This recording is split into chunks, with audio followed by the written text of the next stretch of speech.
Hey everybody, it's Jason Blaha here, and today I want to chat with you guys about something that's really comical, and I get it from a marketing perspective, but when you look at it at any sort of serious level, you realize it's not only absurd, it's hypocritical.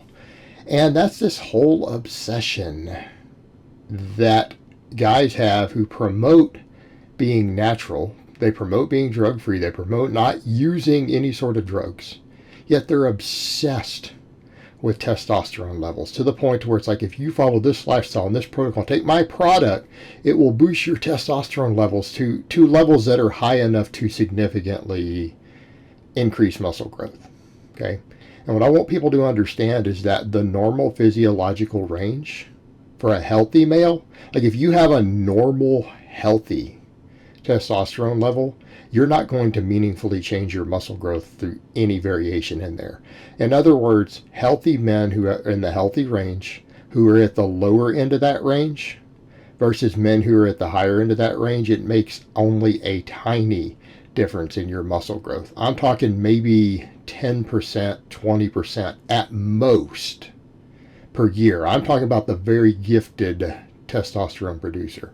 Now, people say, well, how come some people gain muscle faster than others? It's got to be... No, there's a lot of other variables. There's probably 20 different things going on, many of which are genetic and other stuff. It's not just the testosterone. Like if you're looking at a single variable, you're missing the big picture and you don't really understand how different people respond to training. Because quite frankly, there are guys with clinically low testosterone who are jacked and strong. Okay, you do need to be aware of that. They exist. Okay, I've known of guys out there who are jacked and strong by most standards, but they don't want to go on TRT, for example, even when they've been diagnosed with low tests, because they don't want to get popped on the drug tests in their sport. All right? They're still more jacked and strong than most of you guys out there.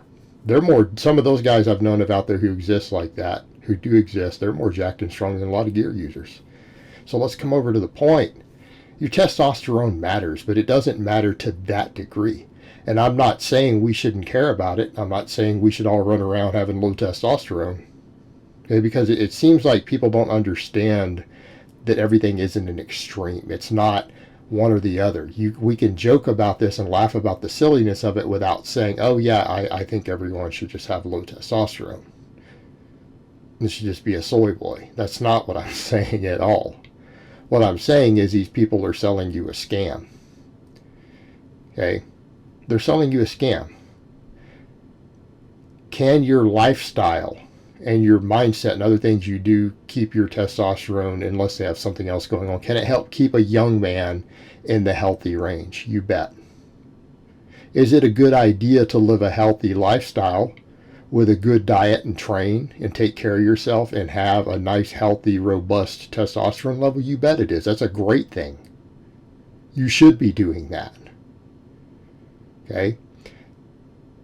And that includes not trying to get shredded to the bone. That includes not becoming really, really fat, right? Because those are things that disrupt the endocrine system. And that's what a lot of these guys don't want to tell you. Let's be honest. Being shredded will reduce your testosterone faster than just about anything else you could do. So that's one reason a lot of these really lean guys are obsessed with it. Because they're dieting down that lean gives them the testosterone of a 70-year-old man. Okay, and there is data supporting that. That's not my opinion. Well, it is my opinion, but it's also supported by clinical data. So, what's the problem with this obsession with it? Is that if you're in the normal range, you're not going to make significant differences. Unless you had low testosterone, like let's say you're at a healthy level, a normal healthy level, maybe on the slightly lower end, or medium end, even the medium end of the normal range. Like let's say you're statistically average, and you boost your testosterone levels 25%. Okay, through whatever lifestyle or product or whatever else they're talking about. You do realize, according to the research, that's not going to cause any gain in muscle mass. No measurable amount. You're not going to see a measurable change in your muscle growth by being at the middle range, nice healthy level, and boosting at 25%. Okay? Maybe if you double it. So let's say you're 400, 450 nanograms per deciliter. 450 is a really nice, healthy, normal range. If you double that to 900, you have to double your levels. You would see some small gains in muscle mass. Okay? You're not going to stack on an extra 10 pounds of muscle from that. That's not going to happen. It might help you gain a few ounces per year extra. So if we're obsessing over testosterone, we're obsessing over supraphysiological levels, right? In other words, all these guys who are trying to sell you this product are talking about taking you out of the normal range, while at the same time running around, everyone's talking about being natural. Do you not understand the side effects are the only reason any of this stuff is a problem? In other words, if using anabolics or testosterone or any other PED had zero side effects, no one would actually probably care about it. And again, if we drop this whole silly concept of fair play in sports, because every athlete's on anyways, let's just be honest. If we dropped that whole concept and they had no real side effects, it wouldn't be a big deal. Like, no one would actually care. No one would care. It wouldn't even be a topic. It wouldn't even be a topic. Like, it wouldn't be a big deal. They would just be normal supplements. But you do understand, hopefully, that if any of these products are actually capable of giving you the testosterone levels that using testosterone would, you're going to get the same side effects. Right? Again, hopefully you guys understand that. You're going to get whatever side effects you would have had if you boosted your levels with a syringe. You're going to get the exact same side effects. And you're technically enhanced at that point. In other words, if you boost your testosterone levels through some over-the-counter product or herb or magical lifestyle and self-programming approach to a higher level than you normally are capable of having, you're enhanced. You're doing the exact same thing a guy is who says, well, I'm just going to use a needle and do it. What's the difference? And I want guys to really think that through. What's the difference?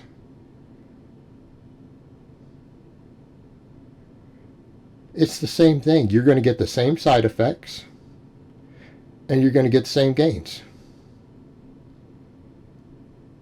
This whole concept of, oh, I'm going to use this test booster, or I'm going to do whatever this is to focus and optimize and get my testosterone levels above normal, because if you actually think you're going to gain muscle from it, they have to be above normal.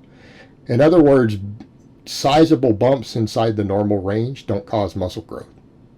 Okay, guys who have clinically low test have a little bit less muscle growth. Yes, that's true. Guys who are genetic outliers with extreme testosterone levels, they gain a little more muscle. But these are not massive differences. And anything you do in between those two extremes is not going to cause any measurable effect. It's not going to be any effect that you're going to personally notice. So we're at this point talking about having enhanced levels of testosterone. Well, that's the same thing. There's no difference. You can romanticize it all you want, but it's the same. It would be the same thing. By the way, none of this stuff actually does any of this. It doesn't work. It doesn't actually work. But if it did, it'd be the same thing. And guys will say, well, the difference is my body's producing it. Not really. You're putting a foreign substance into your body to get the levels up. And you might want to factor in that the consequences of forcing your testicles to produce more testosterone than they're capable of producing could actually have some problems that are even worse than just pinning it. That's something guys don't think about either. They don't realize, oh, these are glands and things that if I push them too hard to make them over-secrete things, what's going to be the negative consequence? They might shut down even worse than if you had just pinned it. You guys see what I'm saying here? It's insane And it's hypocritical to run around and obsess over your testosterone levels because you want the testosterone levels of a guy who pins test, while pretending to be Natty and obsessing with Natty is hypocritical, and it's actually stupid. Alright guys, so that's really all I have to say on that today. I hope it's been informative, and I will talk to you guys next time.